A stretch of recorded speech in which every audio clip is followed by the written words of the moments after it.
দুর্ঘটনা হওয়ার 20 মিনিটের মাথায় ওখানে পৌঁছাইছি। 20 মিনিটের মাথায় 15-20টা লাশ শুধুমাত্র গার্জিয়ান, আয়াবুয়া এবং তাদেরকে দেখতে পাচ্ছি। 15-20টা লাশ শুধু গার্জিয়ান, আয়াবুয়াদের ছিল।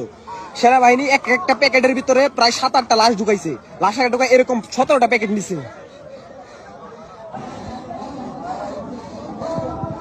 এখন রাত 2টার সময় সেনাবাহিনী অ্যাম্বুলেন্স ঢুকায় লাশ গায়েব করতেছে।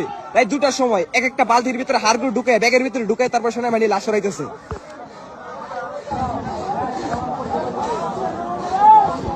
উদ্ধার কাজ স্থগিত করার পর কেন রাত 2টার সময় আবার এখানে এই বিধ্বস্ত জায়গায় হাত দেওয়া হলো?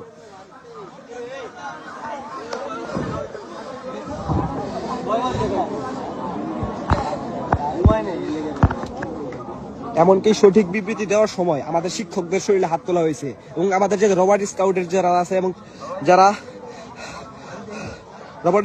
এবং তাদেরকে যখন তারা সঠিক তথ্য দিচ্ছিল এবং সেনাবাহিনী তাদের উপর চড়াও হয়ে তাদের উপর আক্রমণ শুরু করে।